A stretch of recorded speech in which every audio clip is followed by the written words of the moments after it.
को मैं आमंत्रित करता हूं। उनके लिए हाथ जो खोलकर एक बार उन्हें तालियां हो जाए, बहुत तेज तालियां। और मैं आमंत्रित करता हूं मुख्य अतिथि जी को, वो आए अपने वक्तव्य रखें। बहुत बहुत धन्यवाद। करुणा के सागर भगवान तथागत बुद्ध को नमन करते हुए आज के इस चुनावी सभा के सम्मानित अध्यक्ष पूज्य भंते जी, हमारे करहल विधानसभा के प्रत्याशी श्री तेज प्रताप जी, एटा से सांसद आदरणीय देवेश साठ जी, जिलाध्यक्ष मैनपुरी, पूर्व मंत्री आदरणीय लोक साठ जी, डॉक्टर साहब डॉक्टर नवल किशोर जी जो फर्रुखाबाद से चुनाव लड़े, मंच पर बैठे हुए सभी सम्मानित नेतागण, जिलाध्यक्ष इटावा, हमारे मैनपुरी के जिलाध्यक्ष जनाधिकार पार्टी के रणविजय साठ जी, सम्मानित मंच और आज इस चुनावी सभा में आए हुए सभी सम्मानित साथी, मात शक्ति, नन्हे मुन्ने बच्चे और हमारे संचालक साथी, प्रधान जी, साथियों,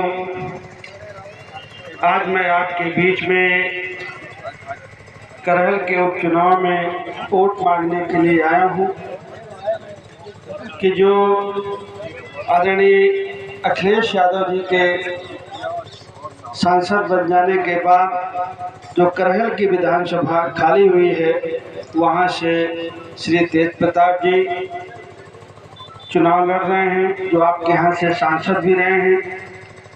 उनका चुनाव निशान साइकिल है। साइकिल के सामने वाली बटन को दबा करके आप अपना स्नेह और आशीर्वाद दे करके इनको विधानसभा में भेजने का काम करें। साथियों, पिछले 8 सालों से आपने उत्तर प्रदेश में भारतीय जनता पार्टी की सरकार को देखा है और 10 सालों से देश की भारतीय जनता पार्टी की सरकार को देख रहे। भारतीय जनता पार्टी की सरकार ने ये कहा जरूर कि सबका साथ, सबका विकास और सबका विश्वास, लेकिन भारतीय जनता पार्टी की सरकार बनने के बाद जितना बड़े पैमाने पर उत्पीड़न पिछड़ी जात और शेड्यूल कास्ट के साथियों का हुआ है, उतना उत्पीड़न इतिहास में शायद आज तक कभी नहीं।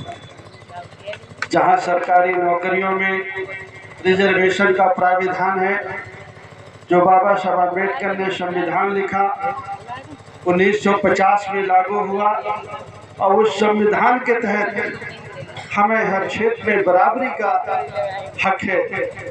उसी के तहत समाजवादी पार्टी के राष्ट्रीय अध्यक्ष आदरणीय अखिलेश यादव जी ने कहा कि भाई जाति जनगणना होना चाहिए। जाति जनगणना के बाद जिस समाज की जितनी आबादी हो, उस आबादी के हिसाब से हर क्षेत्र में सबको हिस्सेदारी और भागीदारी मिलना चाहिए। लेकिन भारतीय जनता पार्टी जाति जनगणना और हिस्सेदारी का बहुत विरोध करती है। भारतीय जनता पार्टी के लोग जानते हैं कि जिस दिन जाति जनगणना हुई और इस पिछड़े और दलित समाज, अक़लियत समाज के लोगों को ये पता चला कि उनकी आबादी इतनी है, तो वो आबादी के हिसाब से हर क्षेत्र में हिस्सेदारी मांगे। वो कहेंगे कि अगर 100 में हम 55 हैं, 50 है, तो हमारे बच्चों को सरकारी नौकरियों में 50 और 55 की आबादी में लिया जाना चाहिए। हमारे पिछड़ी जात के बच्चे कहेंगे कि जो विकास का पैसा आता है वो 100 में से 50%, 55% हमारे ऊपर खर्च होना चाहिए। इसीलिए वो जाति जनगणना नहीं कराना चाहिए। लेकिन अगर आप जाति जनगणना चाहते हैं, अगर आप चाहते हैं कि आबादी के हिसाब से आपको हर क्षेत्र में हिस्सेदारी मिले, आपके बच्चों को जीवन के हर पहलू में आगे बढ़ने का मौका मिले, उनके बच्चों की तरह हमारी भी बेटी और बेटा डॉक्टर बने, इंजीनियर बने, सिविल सर्विसेज में जाए, जितना वो आगे बढ़ना चाहती है उतना आगे बढ़े। उसके लिए जरूरी है कि राजनीति में हमारे अपने लोग जीत करके जाएं और सत्ता पर पहुंचे। अगर हमारे विचार के लोग नहीं जीत करके जाएंगे अगर ऐसी पार्टी जीत करके नहीं जाएगी जो बाबा साहब अम्बेडकर के संविधान पर भरोसा रखती है, अगर ऐसे पार्टी के लोग जीत करके नहीं जाएंगे जो रिजर्वेशन का, जो आरक्षण का समर्थन करते हैं, तो कभी आपको हिस्सेदारी और भागीदारी नहीं मिल पाएगी। अगर हम आज देश में देखते हैं कि अगर कोई पार्टी रिजर्वेशन की बात करती है, हिस्सेदारी और भागीदारी की बात करती है, तो वो अकेले पार्टी है समाजवादी पार्टी और उसके नेता आदरणीय अखिलेश यादव जी। इसलिए हम आपसे अपील करेंगे कि इस उपचुनाव में आदरणीय अखिलेश यादव जी की पार्टी समाजवादी पार्टी के चुनाव निशान साइकिल में वोट दे करके आपको भारी बहुमत से जिताना है। अभी आपने देखा कि 4-5 साल पहले 69,000 शिक्षकों की भर्ती हुई। उस 69,000 शिक्षकों की भर्ती में हमें 27% का रिजर्वेशन मिलना चाहिए था।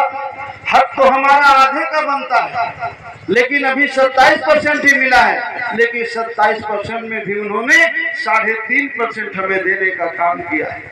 हमारे अनुसूचित जात के भाई हैं जिनका हक 23% का बनता है, उनको 14-15% देने का काम किया है। अगर हमें पूरा 27% मिलता तो हमारे 16,000 बच्चे और बच्चियां प्राइमरी में टीचर होने का काम करते। लेकिन भारतीय जनता पार्टी की सरकार ने आज तक देने का काम नहीं किया। जब 22 में चुनाव आया, चुनाव के पहले सरकार ने कहा कि नहीं, हम जो 16,000 पद बनते हैं बीसी के और एससी के जो पद बनते हैं हम देंगे। और चुनाव होने के बाद 22 में जब उन्होंने सरकार बना लिया तो फिर से उन्होंने हम